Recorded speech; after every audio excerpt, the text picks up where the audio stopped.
এই শিক্ষকরা হলো জাতির নির্মাতা।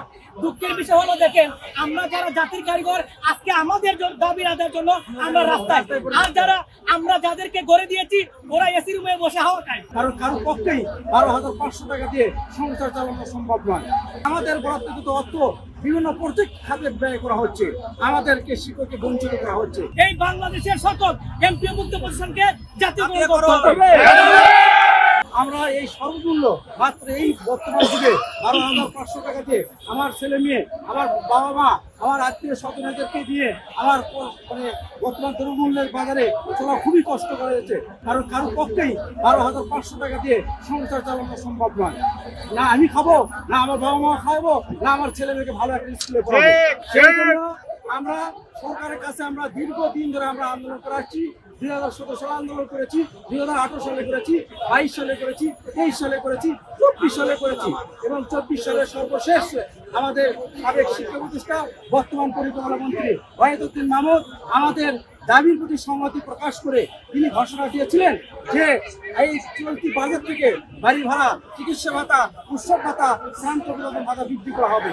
এবং আমরা দেখতে পাচ্ছি এই চলতি বাজেট থেকে সেই বাজেটে আমাদের জন্য বরাদ্দ রাখা হয়েছে। কিন্তু আমরা আশা করছিলাম যে জুলাই থেকে আমাদের এই ভাতাগুলো বৃদ্ধি পাবে, কিন্তু দুর্ভাগ্য হলো সত্য, আমাদের এই ভাতাগুলো বৃদ্ধি করা হয়নি। আমরা বিশ্বসংস্থা জানতে পারছি যে আমাদের বরাদ্দকৃত অর্থ বিভিন্ন প্রত্যেক খাতে ব্যয় করা হচ্ছে, আমাদেরকে শিক্ষককে বঞ্চিত করা হচ্ছে। আমরা সেই জন্য এই বঞ্চিত থেকে মুক্তি পাওয়ার জন্য আমরা 13 তারিখ এই ঢাকা প্রেস ক্লাবে আমরা রাস্তায় নেমে আসছি। আমরা শিক্ষক জাতি, আমরা ক্লাসে থাকতে চাই, আমরা কর্মরত শিক্ষকদেরকে পড়াশোনা করাতে চাই, আমরা রাস্তায় থাকতে চাই না।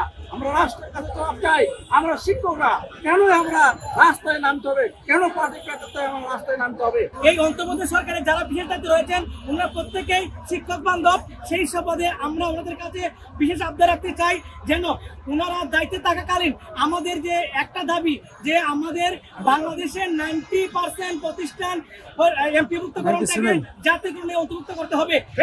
আমাদের যে 45% বাড়ি ভাড়া এবং আমাদের মেডিকেল ট্রিটমেন্টের যে ভাতা রয়েছে, শান্তি বিনোদন সহ যত ভাতা রয়েছে আমাদের সব ভাতা সরকারিভাবে আমাদেরকে দিতে হবে। আমরা এই দাবি নিয়ে আমরা মূলত আজকে প্রায় 100 মাইল দূর থেকে আমরা এখানে এসেছি। বাংলাদেশের সব উপজেলা থেকে 64 জেলা উপজেলা থেকে সরকার শিক্ষকবৃন্দরা অনেক বৈষম্য দূর করার জন্য।